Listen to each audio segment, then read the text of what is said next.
Good afternoon दोस्तों।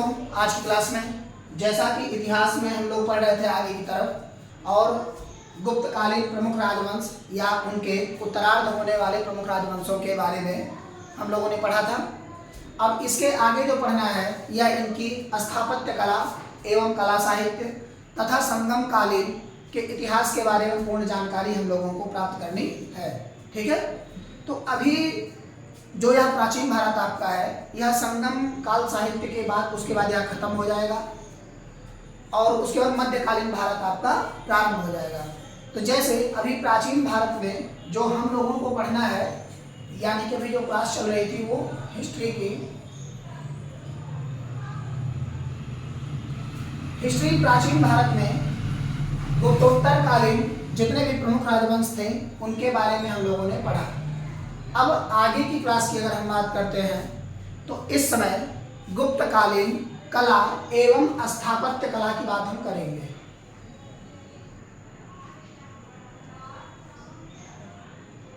गुप्तकालीन कला तथा स्थापत्य कला,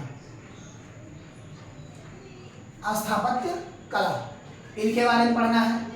और इनमें जो सबसे पहले पढ़ना है वो है मूर्ति कला।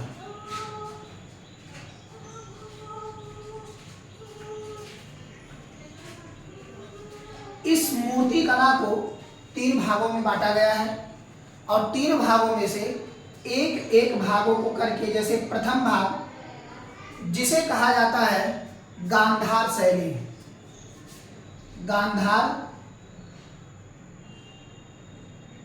शैली। दूसरा जो है उसे कहते हैं मथुरा शैली, मथुरा शैली। क्यों? क्योंकि अगर हम सांस्कृतिक या मूर्ति कला की राजधानी के रूप में देखते हैं तो प्राचीन भारत में या गुप्त साहित्य में मथुरा को ही मूर्ति कला का सबसे प्रमुख निर्माणकर्ता या उदाहरण के रूप में जाना जाता है। ठीक है, उसके बाद आता है अमरावती शैली। तीसरे नंबर पर जो आता है वह है अमरावती शैली। ठीक है, अमरावती शैली। अगर हम इनके क्षेत्र विस्तार की बात करते हैं कि कहाँ से किस तरह और किन क्षेत्रों में ये पाए गए, तो जैसे कि अगर हम पूर्ण भारत की बात करते हैं तो ये हमारा भारत है, जो कि यहाँ ये मध्य प्रदेश है और मध्य प्रदेश यह आपका यूपी का क्षेत्र हो गया और ये बिहार।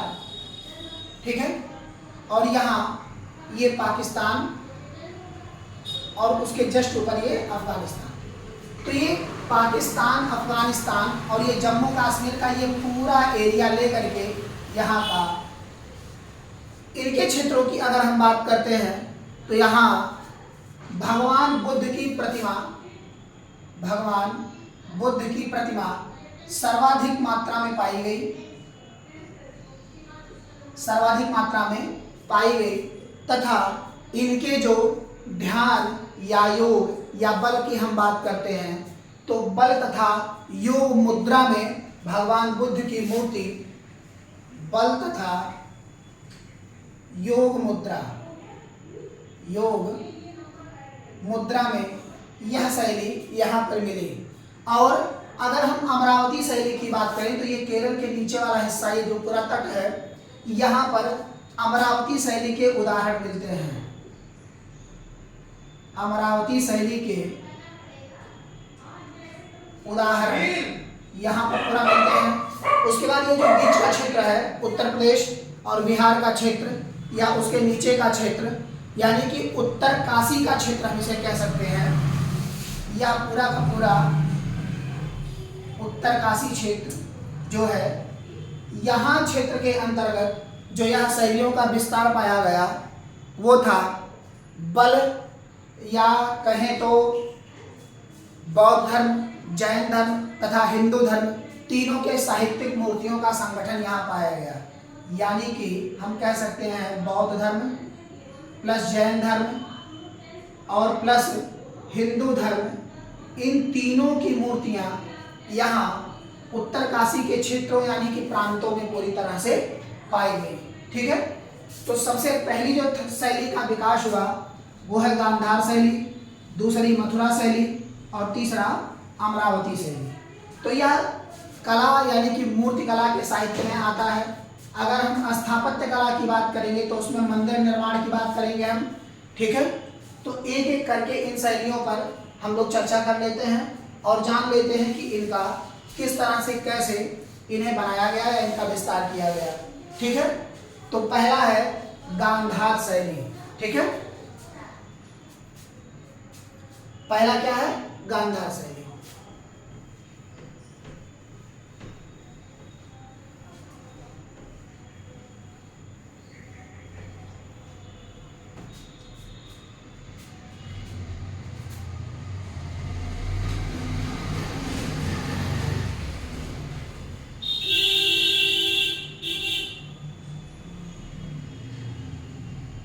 गांधार शैली, गांधार शैली की अगर हम बात करते हैं तो यह कुषाण वंश के शासन काल में पाया गया था।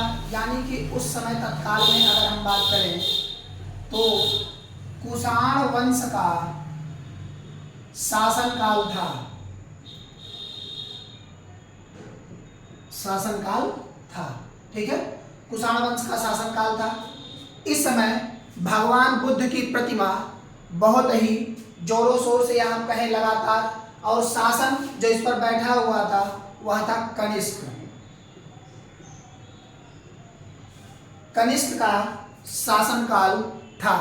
ठीक है, और कनिष्क के ही शासनकाल में गांधार शैली का विकास सबसे ज्यादा हुआ।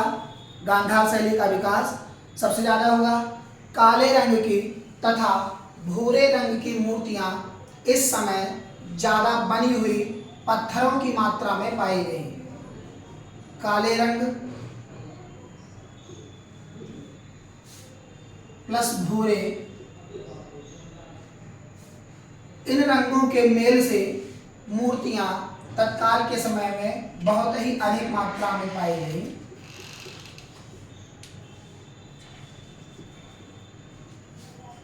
बहुत ही अधिक मात्रा में पाई गई। ठीक है, पत्थर की बनी हुई मूर्तियां थी, यानी कि पत्थरों का प्रयोग यहाँ पर, पत्थरों का प्रयोग काफी मात्रा में होता था, काफी मात्रा में होता था। ठीक है, अब इसके आगे की अगर हम बात करते हैं तो यहाँ जिस भगवान की मूर्तियां पाई गई वो थे महात्मा बुद्ध। ठीक है, महात्मा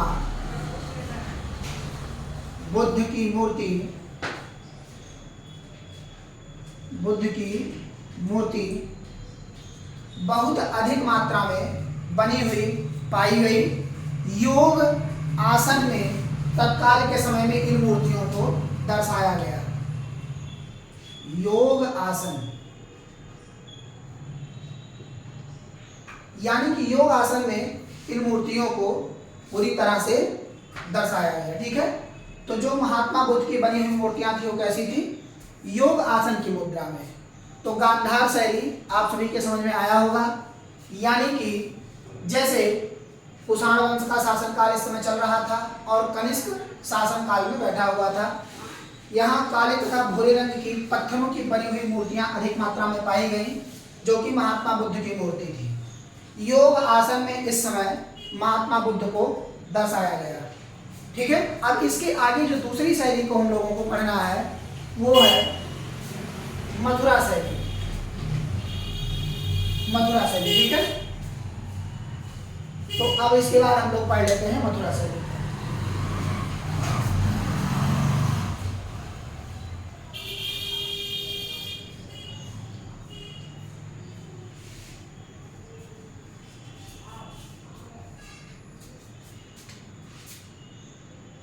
दूसरा है मथुरा शैली। ठीक है, अब इसके बारे में हम लोग जानकारी कर लेते हैं कैसे क्या था। यहाँ से जितने भी क्वेश्चन आपके बनेंगे, वो सारे के सारे क्वेश्चन आपको मिल जाएंगे। किसी भी वनडे एग्जाम में आप बैठते हैं यदि, तो यहाँ से भी क्वेश्चन जो पुटअप होगा वह आप लोगों को मिल जाएगा। ठीक है। मथुरा शैली के अगर हम काल की बात करते हैं, उस समय लाल पत्थरों का प्रयोग सबसे ज्यादा होता था, यानी कि मथुरा शैली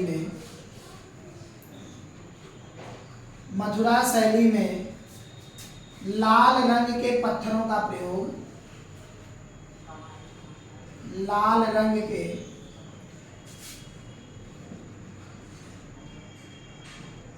पत्थरों का प्रयोग ज्यादा होता था।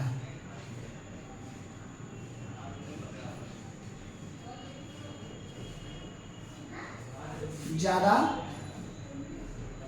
होता था उस समय। ठीक है। अगर इनके मूर्ति बनाने की बात करते हैं तो इस समय तक काल में तीनों प्रारूपों में, यानी कि अगर हम धर्म की बात करते हैं तो धर्म में तीनों धर्म,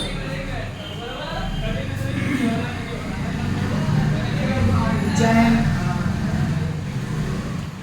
बौद्ध तथा हिंदू,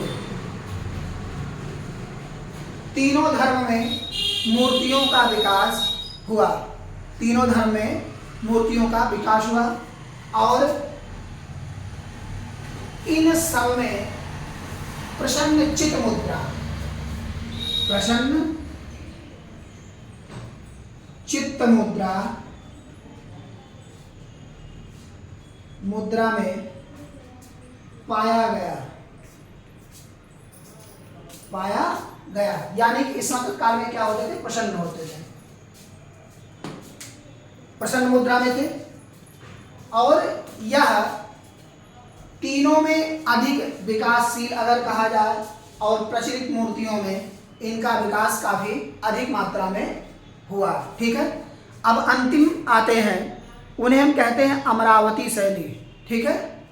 अमरावती शैली जो अभी मैंने बताया कि केरल के जो नीचे का क्षेत्र था, केरल के नीचे का क्षेत्र यानी कि तटीय क्षेत्रों में ज्यादा इनका विकास अमरावती शैली का हुआ। ठीक है। तो अंतिम में हम लोग पढ़ लेते हैं अमरावती शैली।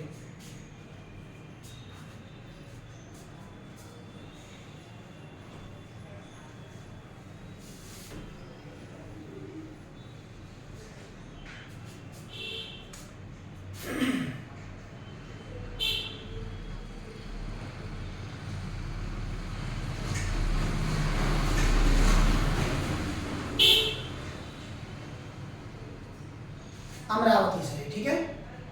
इसको हम लोग पढ़ लेते हैं। जैसा कि अगर हम अमरावती शैली की बात करते हैं या उनके शासनकर्ता की बात करते हैं तो सातवाहन वंश के काल में, सातवाहन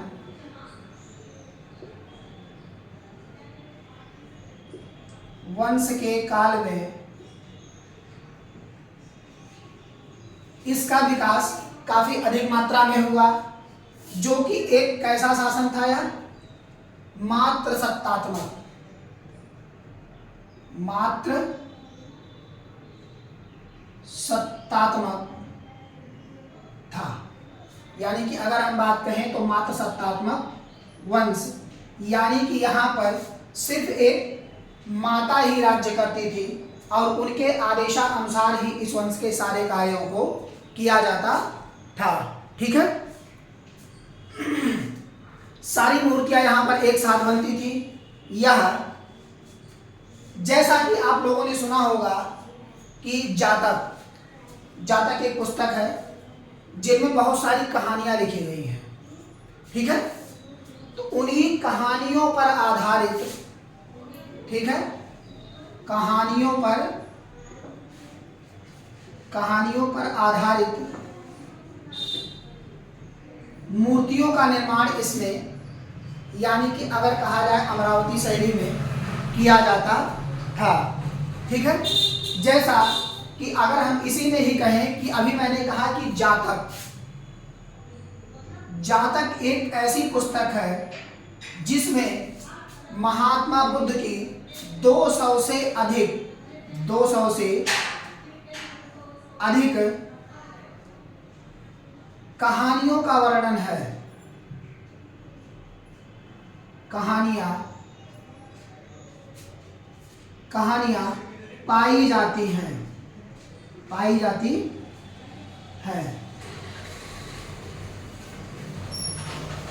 200 से अधिक कहानियां पाई जाती हैं। ठीक है। यह मूर्तियां सफेद संगमरमर के द्वारा बनाई जाती थी, यानी कि इन मूर्तियों में संगमरमर के पत्थर का प्रयोग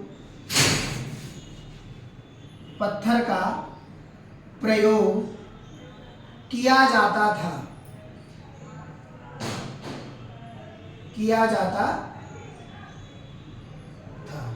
ठीक है। संगमरमर के पत्थर का प्रयोग किया जाता था। तो यहां तक आप सभी को समझ में आ गया। अगर हम इनको बांटने का कार्य करें, जैसा कि इनको कई खंडों में हम बांट करके अलग अलग अगर इन्हीं को हम बना दें, इन्हीं को हम क्या करें, अलग अलग बना दें और खंडों में डिवाइड करके, तो यह एक अलग ही पाए जाते हैं। जैसे अभी हम बात करते हैं, ये आप सभी के समझ में आ गया होगा। इसके आगे हम इसको अब मिटा करके इसको आगे एक, जैसे कि लाइन बाय लाइन बांटा जाता है, उसी तरह से अगर हम लिखें इसको, जैसे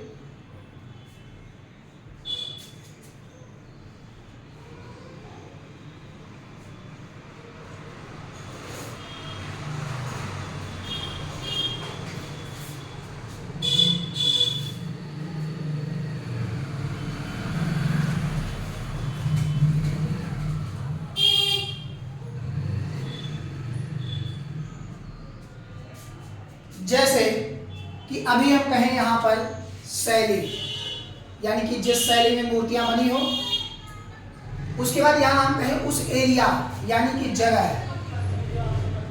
इनको हम कहें, और उस जगह के बनने के बाद यानी कि कलर की बात करते हैं, और कलर के बाद जिस वंश में पाए गए, और इस वंश के बाद धर्म तथा अवस्था, इनकी अगर हम पूरी बात करें, ठीक है। जैसे शैली, पहली है गांधार शैली।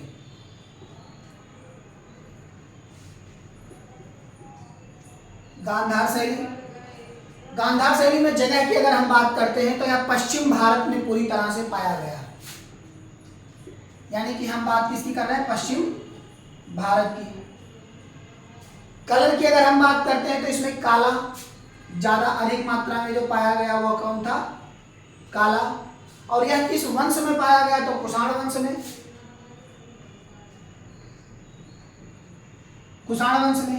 धर्म की अगर हम बात करते हैं तो इन्हें बौद्ध धर्म की अधिकता थी, बौद्ध धर्म। और अवस्था की अगर हम बात करते हैं तो चिंतन अवस्था, या हम कहें योग अवस्था, योग या चिंतन अवस्था।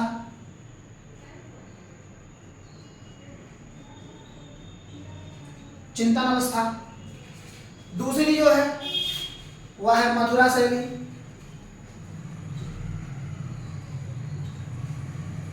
मथुरा शैली की बात करते हैं तो इसका विस्तार जो है आपके उत्तर भारत में था, और यह लाल रंग के पत्थरों पर बनाया गया। उत्तर भारत तथा लाल रंग के पत्थरों का प्रयोग। वंश की बात करते हैं तो कुषाण वंश इसमें भी प्रभावी था तत्काल के समय में। धर्म की अगर हम बात करते हैं तो बौद्ध, जैन तथा हिंदू, इन तीनों धर्मों में पाया गया है। कॉमन तौर पर पाया गया आशीर्वाद तथा प्रसन्न अवस्था।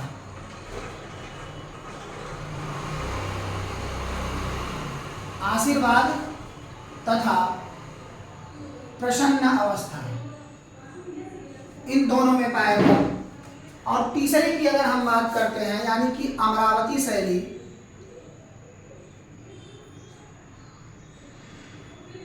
तो अमरावती शैली में हम देखते हैं कि यह पूरे दक्षिण भारतीय क्षेत्र में पाया गया है, दक्षिण भारत क्षेत्र में पाया गया। और इस समय सफेद संगमरमर पत्थरों का प्रयोग ज्यादा हुआ है, सफेद संगमरमर पत्थरों का ज्यादा प्रयोग हुआ। और यह सातवाहन वंश के शासन काल में पाया गया, जो कि एक पितृसत्तात्मक वंश था। और इसमें बौद्ध धर्म की ही अधिकता पाई गई।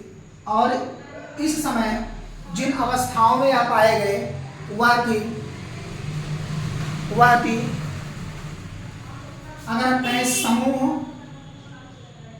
तथा कहानी, समूह तथा कहानी के आधार पर यहाँ पर पाए गए। तो इन तीन अवस्थाओं में अगर आप चाहें तो ऐसे बांट सकते हैं, या जिस तरह से मैंने पढ़ाया उस तरीके से बांट सकते हैं, दोनों भी अवस्थाओं में। तो आपके एग्जाम में कहीं से भी यहाँ से क्वेश्चन पूछे जाएंगे तो आप सभी लोग बता सकते हैं। ठीक है, धन्यवाद।